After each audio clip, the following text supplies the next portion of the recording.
മുളകിനെ വളമിട്ട് കൊടുക്കും.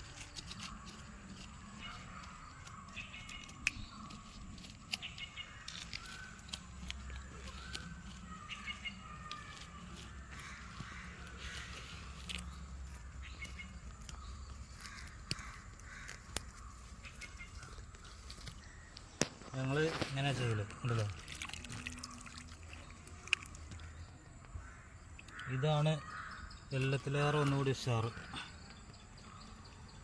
ഇത് ഞാൻ എന്ത് ചെയ്യും, ഒന്നും മൂടൂല. 2 ദിവസം കഴിഞ്ഞിട്ട് മണ്ണുകൊണ്ട് മൂടും. ഞാൻ എന്താ ഇതിൻ്റെ എല്ലാതും ഫെർമെൻറ്റേഷൻ അത് നടക്കണമെങ്കിൽ മറ്റേ ഭയങ്കര ചൂടേക്കാറ്. അപ്പം ഇങ്ങനെ ആകുമ്പോൾ കുഴപ്പമില്ല. ഞങ്ങൾ ഒഴിച്ച് വെക്കും. ഇനി 2 ദിവസം കഴിഞ്ഞിട്ട് ഞങ്ങളത് മൂടും. വേണ്ടില്ലേ, പച്ചമുളകൊക്കെ ആയി വരുന്നുണ്ട്. ഇത്ര പെട്ടെന്നറിയാം. ഇങ്ങനെയാണ് പച്ചമുളകിനെ ഞങ്ങൾ ട്രീറ്റ് ചെയ്തത്.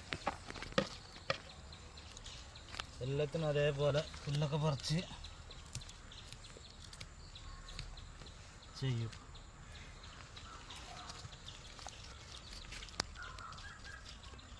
അതേപോലെ പച്ചമുളകിന് ഏറ്റവും നല്ല വളമയാണ് വേറൊന്ന്, നമ്മൾ ഉള്ളിത്തോലില്ലേ, അത് നല്ല എഫക്റ്റാണ്. ഒരു കോപ്പെടുക്കുക, അങ്ങനെ വെച്ച് കൊടുക്കുക.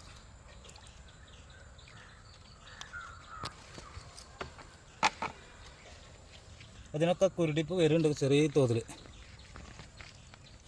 അതിന് വേപ്പെണ്ണ ആഴ്ചയിൽ അടിച്ചു കൊടുക്കാം. ഒരു 6 ദിവസം കൂടുമ്പോൾ വേപ്പെണ്ണ വെച്ച് കൊടുക്കുക. സ്പ്രേ ചെയ്താൽ നല്ലതാണ്. അപ്പോൾ ഇതിന് കുറച്ചായി ഇപ്പോൾ അടിച്ചിട്ട് അതിൻ്റെ ചെറിയൊരു മാറ്റം ഇപ്പോൾ കാണുന്നുണ്ട്. അതിനിപ്പോൾ ശരിയാക്കണം. അതേമാതിരി സൂഡോമോണസ് എന്നിട്ട് സാധനമുണ്ട്, അത് വെച്ച് കൊടുക്കുക.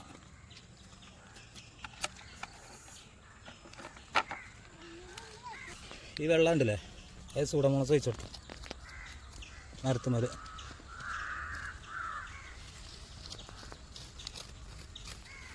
സൂഡോമോണസ് നല്ലൊരു ഇതാണിപ്പോൾ നമ്മളെ പച്ചക്കറിക്ക്.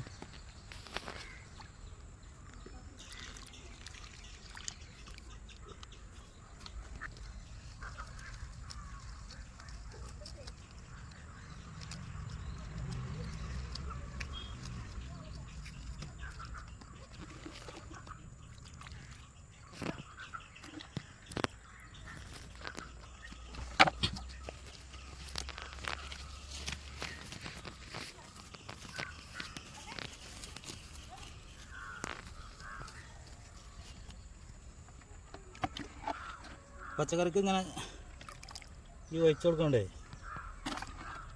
ഇതിൻ്റെ അടുത്താരും നിൽക്കൂല കേട്ടോ, ഭയങ്കര സ്മെല്ലാണ്. പച്ചക്കറിക്ക് ഇങ്ങനെ ഒഴിച്ചു കൊടുക്കുന്നുണ്ട് ഉള്ള ഗുണം എന്താ വെച്ചാൽ, ഒരാഴ്ച കൊണ്ട് തന്നെ, ഒരാഴ്ച 2 ആഴ്ച കൊണ്ട് തന്നെ ഇതിൻ്റെ റിസൾട്ട് അറിയും. അത്രയും ഗുണമാണ് ഇതുകൊണ്ട്.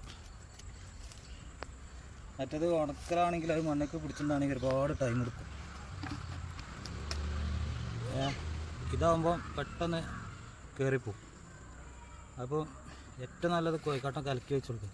അത് നല്ലൊരു കർഷകൻ എനിക്ക് പറഞ്ഞു തന്നൊരു ഐഡിയ ആണ്.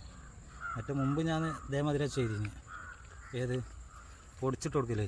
അപ്പം അയാൾ പറഞ്ഞ് ഇത് ഇങ്ങനെ കലക്കി വെച്ച് കൊടുക്കാം, 2 ദിവസം വെക്കണം. നല്ല സ്മെല്ലാണ്, അത് താങ്ങാൻ കഴിയില്ല.